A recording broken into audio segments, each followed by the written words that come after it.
Eu sou o Dr. Douglas Lopes, apresentador do programa Fala Doctor, e hoje nós vamos falar sobre bronquiolite com a fisioterapeuta Vivian da Pieve Antunes. Vivian, é um prazer te receber aqui no programa Fala Doctor para falar sobre bronquiolite e o que tu vive no dia a dia. Exatamente. Muito obrigado, seja muito bem-vinda. E o telespectador que está nos assistindo, ele sabe que quem está aqui fala com propriedade. Quero agradecer inicialmente, então, o convite, para estar aqui falando de uma patologia muito recorrente em pediatria hoje, que é a bronquiolite viral aguda. Eu tenho observado na minha prática diária um aumento da incidência de crianças com bronquiolite. Até se percebe um aumento em virtude do período da pandemia que nós tivemos em 2020 e 2021, que reduziu muito o número de internações de crianças com bronquiolite. Sabe-se que no período da pandemia houve o isolamento e isso evitou o contágio, porque é uma doença que tem uma propagação em virtude do contato de uma criança com outra. E observa-se hoje um aumento da gravidade também dessa patologia. Por isso que eu vim trazer os sintomas, algumas orientações. Eu, como fisioterapeuta, costumo fazer intervenção no tratamento, porque já que o tratamento basicamente é clínico e também fisioterapia.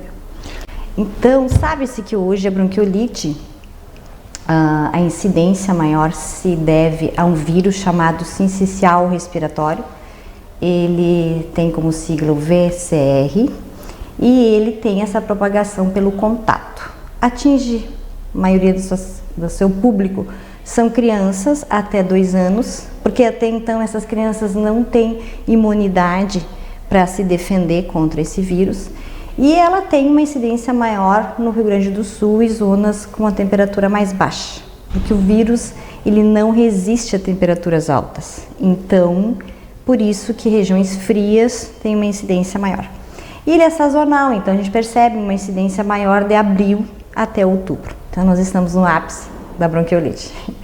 Os pais sabem que começa inicialmente com uma coriza, os sinais iniciais, como é um vírus, ele tem um ciclo, ele começa com uma coriza e uma tosse seca.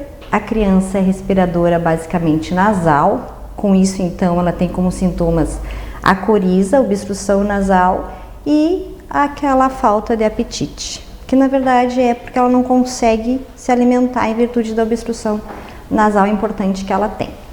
Depois passa-se alguns dias, no 5º dia dos sintomas é que começa a apresentar alguma gravidade, que ela começa às vezes com sintomas de falta de ar, com sintomas de taquipneia, um aumento da frequência respiratória, e isso se deve ao processo inflamatório causado pelo vírus, que, como a doença diz, é uma bronquiolite que atinge especificamente os brônquios das crianças, a rede terminal lá da árvore brônquica, levando aquele aspecto de edema, de muco e impedindo o fluxo de ar.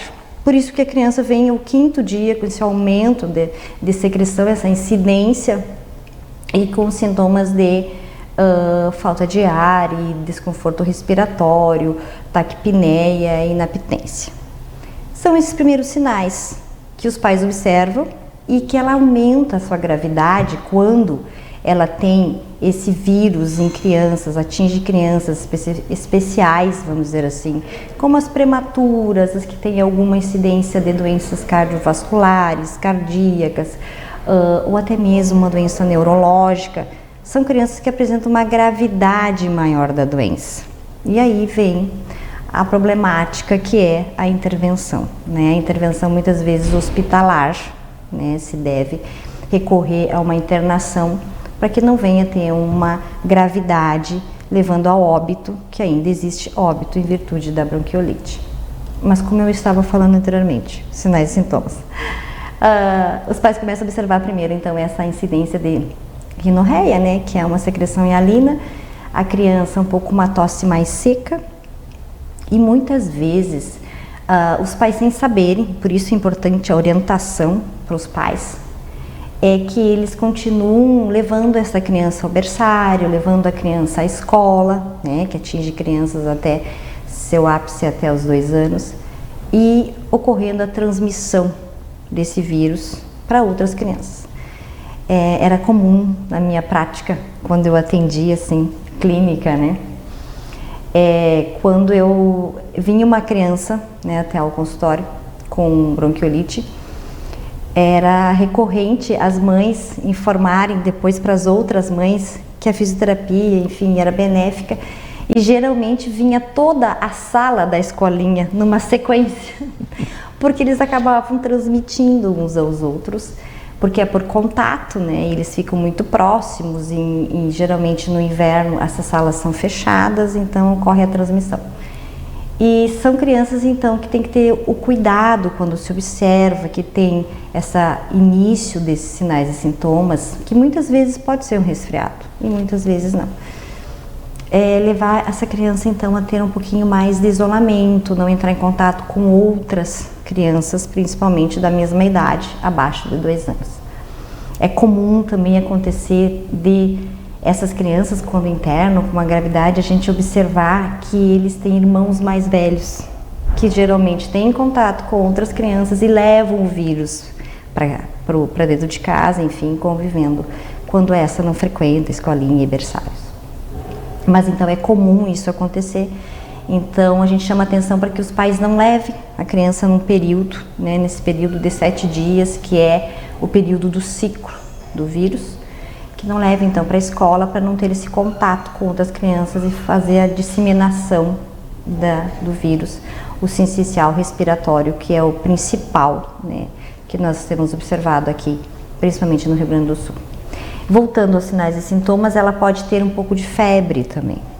Essas crianças não é uma doença infecciosa, não é uma doença com uma bacteremia, mas ela leva a picos de febres baixas, que pode, enfim, no 5º até o 7º dia ter essa incidência de febrícula.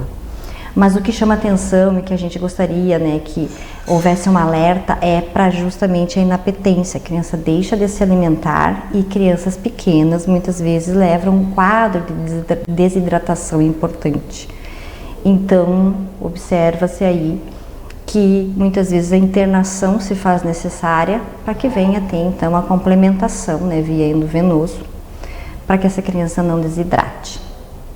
Entre os sinais e sintomas também a gente observa uma tosse seca, que ela é inicialmente uma tosse seca e depois com a produção, a elevação desse vírus, né, no organismo, e esse processo inflamatório, essa cadeia inflamatória acaba acarretando uma obstrução importante. Então no início é uma tosse seca, depois evolui para uma tosse mais produtiva e que venha muitas vezes a causar até mesmo como complicação da bronquiolite uma pneumonia. Então é importante que a criança fique sendo monitorada com uma desobstrução, com uma hidratação importante, com uma ausculta, né, com monitoramento mesmo para que isso não venha a ocorrer. Falando um pouquinho então do tratamento em si da bronquiolite, inicialmente é clínico, tá? Os médicos muitas vezes não solicitam nenhum tipo de uso de antibiótico, corticoide, principalmente para crianças pequenas, né? Se observa uma intenção de proteção da criança, porque a gente sabe dos efeitos do antibiótico e do corticoide em um organismo em desenvolvimento. Então, eles não indicam, e sim uma hidratação, um acompanhamento, uma suplementação, muitas vezes com oxigenoterapia quando há necessidade, e realmente a fisioterapia entra aí como um tratamento essencial para o processo obstrutivo. No tratamento, a gente observa que a atenção que a gente tem que dar é que muitas vezes esse quadro de bronquiolite, com a evolução da secreção do elemento, né, produtivo, ele pode se infectar e aí sim levar a quadros mais graves, como é a pneumonia. E como é esse tratamento de fisioterapia? O tratamento da fisio consta em manobras, né, que a gente faz no intuito de desobstruir. Então, no início, como ela apresenta somente sinais de desconforto respiratório, a gente atua mais no equilíbrio tóraco-abdominal, no intuito de reduzir um pouco mais aquela taquipneia, aquele desconforto respiratório dela. A partir do momento que é do 5º dia ao 7º dia, que é o pico do vírus, aí sim a gente faz uma intervenção com desobstrução, que aí vem manobras específicas da fisioterapia, que é a desobstrução com manobras em que a gente utiliza manuseio para a criança conseguir expelir essa quantidade de secreção produzida. O que se usa bastante hoje, eu acredito que os pais têm visto nas redes sociais, é a lavagem nasal, né? Que ultimamente ando divulgando a lavagem com soro fisiológico. Tem que ter um cuidado especial com esse uso abusivo desse soro fisiológico, porque a criança acaba deglutindo e muitas vezes aspirando esse soro fisiológico. Então tem que ter cuidado na quantia em que tu vai utilizar para lavar a narina da criança, nesse momento em que ela está nesse processo obstrutivo inicial, que é o processo obstrutivo de vias aéreas bem superiores. Então a gente costuma utilizar, sim, a lavagem, né? É uma prática que temos na nossa atuação com pediatria e que os pais têm utilizado bastante, que eu percebo assim que ele influenciados às vezes, né, por orientações, mas tem que cuidar a quantia de soro utilizado, soro fisiológico. Então a gente utiliza manobra, a gente observa, principalmente monitora essa criança quanto à ausculta, né? A ausculta, porque a ausculta também ele vai te dar a gravidade, né, ou a atenuação dessa doença. O que te dá o feedback é a ausculta. Então, inicialmente começa com o processo obstrutivo, como eu falei, pode aparecer um pouco de sibilância, que é aquele chiadinho, e que as mães, né, notam muitas vezes numa ausculta, até mesmo sem esteto, né, aquele chiado, e que a criança tende a evoluir isso muitas vezes para um quadro mais grave de insuficiência respiratória, porque como tem uma obstrução desses bronquíolos mais terminais, onde se faz troca gasosa, isso impede, né, o processo de difusão e a criança apresenta muitas vezes hipoxemia, até mesmo apresenta sinais de cianose, que é aquele arrochamento na boquinha, nos olhinhos, nas pontas dos dedos. E se percebe então que essa doença então está em tons mais graves, que precisa de uma intervenção muitas vezes, que é a internação com uma complementação geralmente de oxigenoterapia, ventilação não invasiva, ou até mesmo ventilação mecânica. E aí? Estão gostando? Eu também tô. No segundo bloco tem mais. Aguarde. Até breve.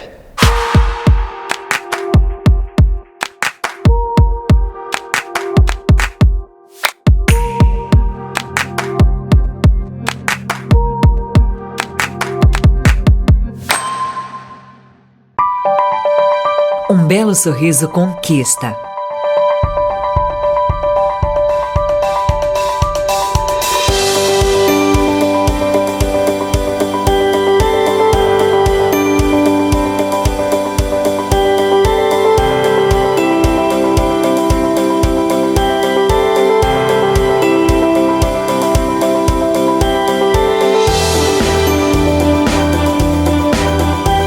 Você já conquistou o seu? Clínica Odonto Doctor, presente em todos os momentos da sua vida.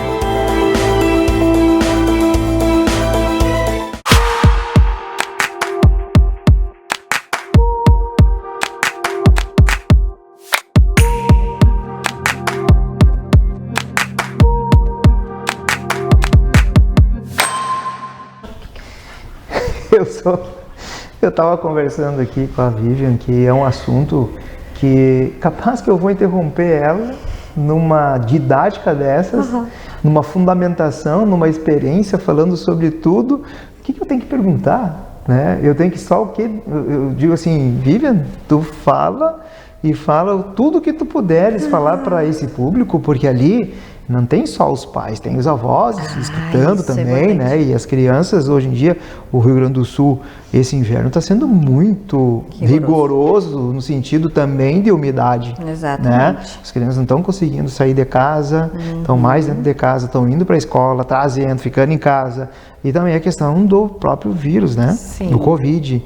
E o que teve alguma mudança? a respeito disso? Não, em relação ao sincicial respiratório, que é o principal vírus da bronquiolite, a gente observa só que teve essa amenidade, assim, amenizou no período da pandemia a incidência pelo contato mesmo, que foi reduzido, né, das escolas e berçários. A gente percebeu que reduziu muito o número de internações, tá? O que se percebe é que pode ocorrer uma certa confusão entre os sinais da bronquiolite com os sinais do Covid, os primeiros sinais do Covid em crianças.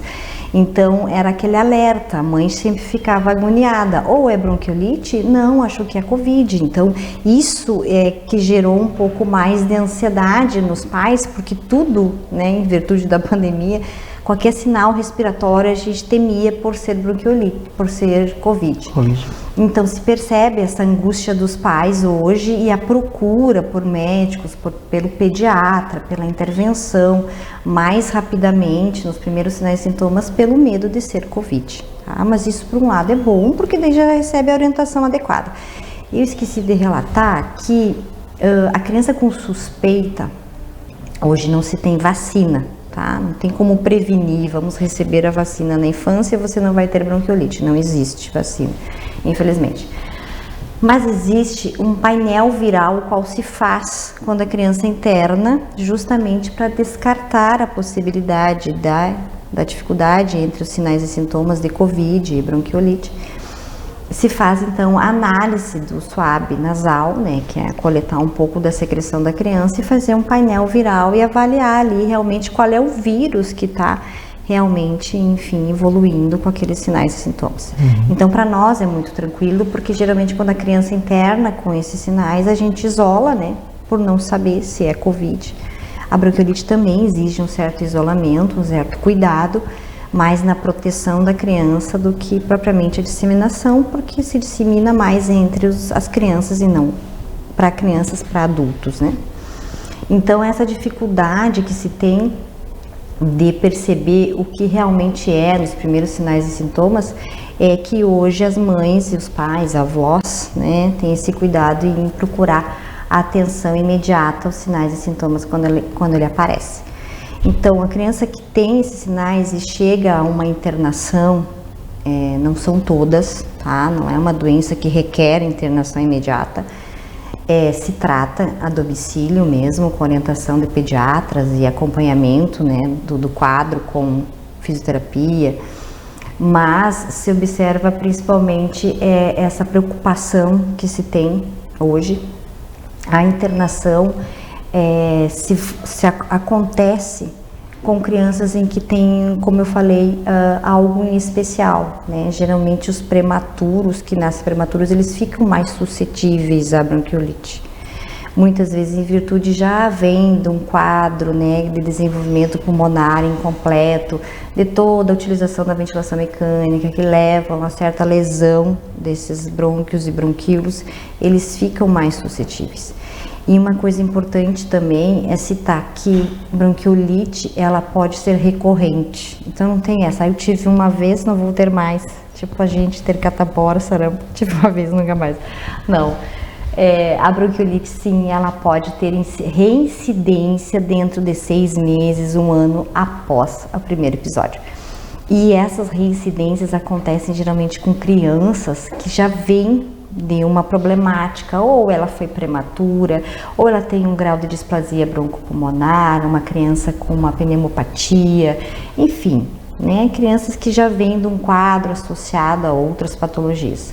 Então é importante, né, colocar que sim, ela pode ter recidivas novamente de bronquiolite dentro de dos primeiros 2 anos de idade, e pode acontecer. Essa criança, né, ela está sendo tratada ou no hospital ou em casa. Sim. E tem casos que tem mais de uma criança. E aí são os cuidados da contaminação de não haver. Isso. Quais são essas orientações que é passada para os adultos? Isso, geralmente então, casos em que tenha, né, convívio com outras crianças nessa mesma faixa etária, né, que às vezes está na casa da avó com várias outras, né, crianças, da mesma faixa etária, existe sim um risco muito grande de ter contaminação. E até mesmo a pessoa que está cuidando dessa criança com bronquiolite, então tem que ter certos cuidados, principalmente lavagem de mãos, uso de máscara, né? Para que não venha a levar o vírus, porque ela não se contamina. Nós adultos temos como nos defender desse vírus, né? Ele não nos atinge, mas a gente pode ser o propagador do vírus e levando para outra criança menor de 2 anos de idade, e essa vem a ter os sinais e sintomas. Então os cuidados são o mesmo, né, que a pandemia aí instituiu e que a gente pegou como hábito, ainda bem, que é evitar aglomerações, que é lavar bem as mãos, que é utilizar a máscara, né, quando se observa alguma doença que tenha a disseminação por contato. E, claro, não levar essa criança à escola, à escolinha, enfim, berçário, enquanto ela estiver apresentando esses sinais e sintomas que duram em torno de 15 dias na sua totalidade, até a resolução total. Mas o vírus tem o seu ápice geralmente do 5º ao 7º dia. E os pais também têm que ter um cuidado quanto a isso, até mesmo pode ser uma gripe, mas pode também acontecer a bronquiolite, porque se chegar a um grau mais avançado para você, se chegar a um grau mais avançado no pediatra, pode-se ter um retorno de tratamento mais invasivo, complexo, vai cria mais trauma. Isso, por isso que a tua pergunta inicial foi importante, Douglas, foi que o Covid, né, a pandemia trouxe essa preocupação, porque antes realmente a gente recebia crianças, antes da pandemia era um quadro diferente. Os pais tratavam como um resfriado normal, né? É normal criança resfriar, a criança ficar obstruída, e aí se levava essa criança, né, até o seu extremo, e aí chegava até a internação, sim, com quadros graves, que a gente tinha muitas vezes que fazer ventilação mecânica, introduzir uma ventilação, né, para dar o suporte para ela. E muitas vezes a reversão demorava, né? Porque dali vinha uma infecção generalizada, vinha a debilidade da criança. Então a gente observa que hoje tem uma atenção especial pelo medo do Covid. Os pais procuram essa atenção um pouco antes. E isso nos ajuda bastante na resolução mesmo, né, imediata, com tratamentos menos invasivos, que seriam a oxigenoterapia, seria a fisioterapia, para eliminar esse processo obstrutivo, principalmente para conseguir se alimentar. Como elas são respiradoras nasais, basicamente, com obstrução ela não consegue se alimentar e aí ela tem anaptência. Até mesmo ela não sente fome, que ela não sente o gosto, não sente o cheiro, então aquilo não provoca um desejo, né? Exatamente, imagina tu obstruído ter que vedar a tua boca para mamar, não tem como. Exato, não tem como. Então a criança, e ela fica, uma coisa importante, ela fica extremamente irritada. Porque além da obstrução, que a gente fica irritado quando tem uma obstrução, tu não consegue dormir com uma cabeceira mais baixa, a falar, enfim, imagina uma criança que depende disso para se alimentar. Então elas são crianças irritadas, e quanto mais irritadas elas ficam, mais elas choram, mais elas descompensam a parte respiratória. Então por isso que elas descompensam muito rápido. Ela pode estar bem de manhã, somente com uma coriza, e chegar à noite já cianótica, desaturando, com sinais de desconforto respiratório importante, e o pai falar lá quando chega até numa UPA, numa urgência pediátrica, que ela estava bem de manhã, e realmente ela evolui muito rápido, tá? E a partir do 3º dia ali do ciclo, 3º, 4º, 5º até Tem um pico maior? Tem um pico maior de desconforto, de obstrução. E criança como tem uma via aérea muito reduzida, imagina, os bronquíolos de uma criança abaixo de 2 anos é do tamanho de um alfinete. Imagina. Então, qualquer coisa obstrui. E essa obstrução, então, leva a todo esse desconforto respiratório. E tem casos, enfim, que o atendimento é retardado e a criança vem a ter uma apneia por obstrução, né, que é a parada respiratória. E se não houver, né, um atendimento, uma conduta adequada, essa criança pode ter até mesmo uma parada cardiorrespiratória. Não quero assustar ninguém. Mas tem que ter uma certa atenção quanto a isso. Tem. E até mesmo porque a criança, ela, por muitas vezes, não mente, né? Não. E acontece mesmo. Eu me lembro da época do ranhento, né? Da época do ranhento. Naquela época era uma época, mas hoje não. As crianças, elas ficam bastante debilitadas. Essa situação também do desconforto, da comida e tudo, e para quem já tem filho, né, que já passou por essa, gera muito estresse para os pais. Ah, Sim, um então, desgaste. A procura pelo profissional é muito importante. Sim. Né? Tem que haver isso. Tem que haver uma orientação, porque às vezes vem, né, a bronquiolite, ela assusta pelo nome, né? E realmente, o que é uma infecção? É a criança é deixar sequelas, não deixa sequelas. Tá? Se a criança com vírus social respiratório bem tratado, bem conduzido, não deixa sequelas pulmonares. Tem casos, e sim, raros que podem acontecer, mas é causado por outros vírus, tipo o adenovírus, que também causa bronquiolite, mas aí ele deixa os bronquíolos um pouco mais lesados, vamos dizer assim. Sim. Então esse não deixa, então é sim um desgaste para os pais ficam assustados, não sabe, é lidar com o que não conhece, né? Exatamente. Com o desconhecido. O desconhecido. Então uma orientação, primeiro o pediatra, né, que vai orientar. É claro que eles querem, os pediatras têm queixa de que os pais querem sair com medicamento e realmente medicamento neste caso, no primeiro momento, não é um indicado.